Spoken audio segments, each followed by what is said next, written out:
चलिए शुरू करते हैं। ये साइंस स्पीडी बुक का है जो एग्ज़ाम में बहुत ही इम्पोर्टेंट रखता है। किसी भी एग्ज़ाम में बिहार एसएससी, बिहार दरोगा या कोई भी एग्ज़ाम हो जिसमें साइंस पूछे जाते हैं उसमें ये मैं नया तरीक़ा से एक पढ़ाऊँगा आपको। मैं ये रिवीजन कराऊँगा। और क्या होता है ना, जब मैं बुक पढ़ाता हूँ तो लोग इस पर ध्यान नहीं देते हैं, तो इस पर मैं टिक नहीं मारूँगा। मैं सिर्फ पढ़ाऊँगा, आपको ध्यान रखना है कि मैं कौन से टॉपिक मैंने बोला। तो ये आपको ध्यान रखना है स्क्रीन पर। अगर आप स्क्रीन पर ध्यान नहीं रखेंगे तो आप उलझ जाएंगे कहाँ है, तो ध्यान रखिएगा कहाँ। चलिए शुरू करते हैं। मैं लाइन से ही बोलूँगा। गोबर में उगने वाले कवकों को क्या कहा जाता है? जो गोबर में कवक उगते हैं उसे क्या कहा जाता है? क्रोपोफिलिस कवक कहा जाता है। क्या कहा जाता है? क्रोपोफिलिस कवक। कवकों में संग्रहित भोजन होता है ग्लाइकोजन के रूप में।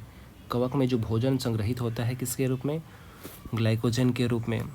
किन कवकों को काला फफूंद कहते हैं? किन कवकों को काला फफूंद कहते हैं? तो राइजोपास, म्यूकर तथा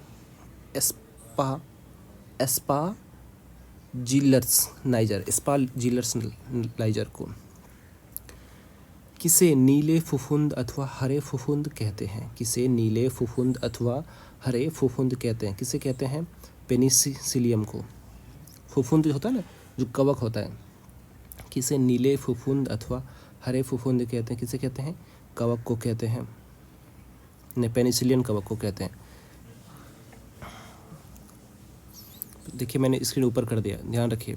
ऊपर से शुरू करते हैं। किसे लाल अथवा गुलाबी फफूंद कहते हैं? न्यूरोस्परो। लाल अथवा गुलाबी फफूंद किसे कहते हैं? न्यूरोस्परो। और ऊपर क्या था? नीले फफूंद अथवा हरे फफूंद पेनिसिलियम। फिर से आप इसको एक बार ध्यान देखिए। नीले और हरे किसे कहता है? पेनिसिलियम को। और लाल और गुलाबी न्यूरोस्परो को। एल्कोहल बनाने में किस कवक का प्रयोग किया जाता है? ईस्ट का। एल्कोहल बनाने में किस कवक का प्रयोग किया जाता है? ईस्ट का। शैवाल वनस्पति है थैलोफाइटा वर्ग के। शैवाल जो होता है किस वनस्पति? शैवाल वनस्पति ही होता है, वो किस वर्ग में आता है? तो ये थैलोफाइटा वर्ग में आते हैं। बर्फ पर पाए जाने वाले शैवालों को कहते हैं, क्या कहते हैं? बर्फ में जो शैवाल पाते हैं उसे क्या कहते हैं? अभी हम लोग ऊपर में पढ़े हैं, गोबर वाला पढ़े हैं, तो यहाँ है बर्फ में पाए जाने वाले शैवालों को क्रिप्टोफाइलस कहते हैं। और आप जानते हैं एक पत्थरों पर जो पाया जाता है उसे क्या कहते हैं? ये चलिए हम, ये बर्फ वाला हो गया, गोबर वाला याद है, ऊपर पढ़ लेते हैं। गोबर वाले को क्रोपोफिलस कहते हैं और बर्फ वाले को क्रिप्टोफाइल्स कहते हैं। तो अभी मैंने पूछा कि जो पत्थरों पर उगते से क्या कहते हैं? लिक्सोफाइट कि लक्सीफाइट? बताइएगा। चलिए शुरू करते हैं। कवक पर पाए जाने वाले शैवालों को कहते हैं, बर्फ पर पाए जाने वाले शैवालों को क्रिप्टोफाइट, चट्टानों पर उगने वाले शैवालों को लिथोफाइट। देखिए जस्ट नीचे ही था। चट्टानों पर उगने वाले शैवालों को लिथोफाइट्स कहा जाता है। किस शैवालों को समुद्री सलाद कहते हैं? किस शैवाल को समुद्री सलाद कहते हैं? किसे कहते हैं? अलवा को। किसे कहते हैं? अलवा को। अगर आप वीडियो देख रहे हैं तो मैं रिक्वेस्ट करूँगा पूरा वीडियो, मैं न लाइक करने कहूँगा ना सब्सक्राइब करने कहूँगा, पूरा देखें। मुझे ना लाइक चाहिए ना सब्सक्राइब चाहिए, आप इस पूरा देखें। किस शैवाल को समुद्री शैवाल कहते हैं? अलवा। किस वर्ग के शैवालों को हरे रंग? किस वर्ग के शैवालों का रंग लाल होता है? रोडोफाइसी को। किसका रंग लाल होता है? रोडोफाइसी शैवालों का रंग लाल होता है। नेक्स्ट, अंतरिक्ष यात्री कौन सा शैवाल अपने साथ ले जाते हैं? क्लोरेला अपने शैवाल ले जाता है। और इसे क्या, ये कैसा सवाल होता है? इसे जब काटते हैं ना तो बहुत जल्दी उगता है, बहुत जल्दी। इसमें प्रोटीन विटामिन काफ़ी मात्रा में होता है। क्लोरेला शैवाल लेके जाते हैं। नाइट्रोजन स्थिरीकरण किस वर्ग के शैवालों द्वारा किया जाता है? नाइट्रोजन स्थिरीकरण किस वर्ग के शैवालों द्वारा किया जाता है? तो क्या होगा इसका आंसर? मिक्सोफाइसी। मिक्सोफाइसी। नाइट्रोजन स्थिरीकरण करने वाले प्रमुख शैवाल कौन से हैं? एनाबिनानोस्टोक। एनाबिनानोस्टोक। नाइट्रोजन स्थिरीकरण करने वाले प्रमुख शैवाल कौन है? एनाबिनानोस्टोक है।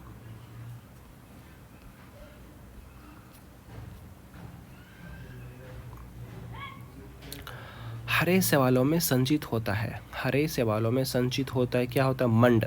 मंड जैसे स्टार्च, कार्बोहाइड्रेट। हरे शैवाल में मंड, स्टार्च, कार्बोहाइड्रेट संचित होता है। किस वर्ग के शैवालों को हरा शैवाल कहा जाता है? किस वर्ग के शैवालों को हरी शैवाल कहा जाता है? क्लोरोफाइसी। अभी हम लोग लाल पढ़े थे और यहाँ क्या है? हरा है। लाल शैवाल को किसे का रोडोप्सी के कहा जाता था और हरा शैवाल कहा जाता है क्लोरोफाइसी। अब हरा शैवाल कैसे याद रखेंगे? पौधों में जो हरा रंग होता है वो क्लोरोफिल के कारण होता है, तो हरा कैसे? क्लोरोफाइसी। कवक है तो कवक का शैवाल का दिन क्या होता है? फाइकोलॉजी। तो इस तरीके से क्लोरोफाइसी याद कर सकते हैं। नीली हरी शैवाल में प्रकाश संश्लेषण उत्पाद है। नीली हरी शैवाल में जो प्रकाश संश्लेषण का उत्पाद क्या है? ग्लाइकोजन है। नीली हरी शैवाल में प्रकाश संश्लेषण उत्पाद है, ग्लाइकोजन उत्पाद होता है। पशुओं के चारे के रूप में किसका प्रयोग किया जाता है? टेरिडियम का। पशुओं के लिए जो चारा होता है ना, घास वगैरह ये सब जो चारा होता है, किसका प्रयोग किया जाता है? टेरिडियम का। वह टेरिडोफाइटा पौधा जिसमें सोना निकाला जाता है उसे क्या कहता है? इक्विसेंटम। वह टेरिडोफाइटा पौधा जिससे सोना निकाला जाता है। मुझे सोचिए, वह आपने पढ़ा है इससे पहले, वह टेरिडोफाइटा पौधा जिससे सोना निकाला जाता है। पौधा से भी सोना निकाला जाता है। इक्विसेटम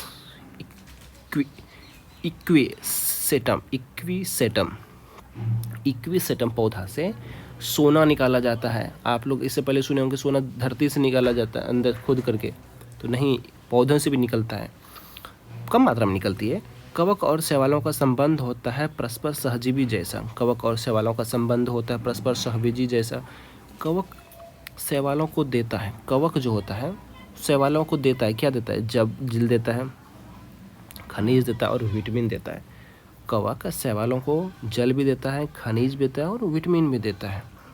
लाइकेन के 3 प्रकार होते हैं। आप सुने होंगे कि लाइकेन होता है, लाइकेन प्रदूषण का सूचक होता है ना। तो आप ये जानिए कि लाइकेन कितने प्रकार के होते हैं। लाइकेन 3 प्रकार के होते हैं। क्रिस्टोस, पहले क्या होता है? क्रिस्टोस, फिलियोज, फ्रूटियोज। क्रिस्टोज, फ्लियोज और फ्रूटियोज। पेड़ों की छाल पर उगने वाला लाइकेन्स को कहते हैं कार्टिकोलस। पेड़ों की जो छाल पर उगने वाला लाइकेन होता है उसे क्या कहते हैं? कार्टिकोलस। हमने अभी आपको गोबर वाला बताया, बर्फ़ वाला बताया, चट्टानों वाला बताया और पेड़ों वाला भी है। तो पेड़ों की छालों पर उगने वाला लाइकेन्स को कार्टिकोलस कहते हैं। काली चट्टानों पर उगने वाले लाइकेन्स को सेक्सिकोलस कहते हैं। यही मैंने बताया था, चट्टानों पर उगने वाला सेक्सिकोलस बताया था ना, चट्टानों पर उगने वाले को सेक्सिकोलस कहता है। चलिए अभी हम लोग फिर से देखते हैं, गोबर वाले को क्या कहते थे? ये बर्फ में पाए जाने वाले को क्रिप्टोफाइटस कहते हैं, चट्टानों पर लिथोफाइटस कहते हैं और ऊपर में गोबर वाला था, कहाँ जी गोबर? यहीं था, क्रोपोफिलस। गोबर पर उगने वाले को क्रोपोफिलस। ये सारे एग्जाम में पूछे जाते हैं, ऐसे नहीं है कि ऐसे नहीं, ये सब वही क्वेश्चन है जो एग्ज़ाम में पूछे गए हैं। और इससे बहुत सारे टॉपिक है जो प्लेलिस्ट में हमारा बना हुआ है, जो ऑफलाइन क्यूज दरोगा में का चलता है, दरोगा बिहार एसएससी, उसका टॉपिक क्वेश्चन पूरा का पूरा अपलोड आपको चैनल पे मिलेगा। प्लेलिस्ट में जाएं, वहाँ से आप देखें। काली चट्टानों पर उगने वाले लाइकेन्स को सेक्सिकोलस कहते हैं। जापान में किस लाइकेन का प्रयोग सब्जी के रूप में किया जाता है? इंडोकार्पन का। इंडोकार्पन लाइकेन का प्रयोग जापान के लोग सब्जी के लिए करते हैं। और अभी हम लोग बताया आपको कौन सा कवक है जिसको वहाँ अंतरिक्ष यात्री अपने शटर में लेके जाते हैं। चलिए आप कमेंट करके बताएं, अभी हमने बताया उस पीछे। मिर्गी की औषधि किस लाइकेन से प्राप्त की जाती है? मिर्गी की औषधि किस लाइकेन से प्राप्त की जाती है? परमेलेरिया या लिटिस सेक्सलिटिस। मिर्गी की औषधि किस लाइकेन से प्राप्त किया जाता है? परमेलिया सेक्सलिटिस। सागोपाम कहा जाता है साइकस को। सागोपाम कहा जाता है साइकस को। अभी हम लोग क्या बताएं आपको, कौन सा लाइकेन ये कवक है जिसको अंतरिक्ष यात्री शटर में लेके जाते हैं, तो कौन सा था बताइए? क्लोरेला है ना। अंतरिक्ष यात्री कौन सा शैवाल अपने साथ लेके जाते हैं? तो क्लोरेला है। देखिए, सागोपन कहा जाता है साइकस को कहा जाता है। सेंड्रस का तेल निकाला जाता है देवदार की लकड़ी से। सेंडर्स का तेल निकाला जाता है देवदार की लकड़ी से। स्याही बनाने के काम आने वाला टेनिन प्राप्त होता है। सूखा स्याही बनाने के काम आने वाला टेनिन प्राप्त होता है सूखा थ्यूज नामक पौधे से।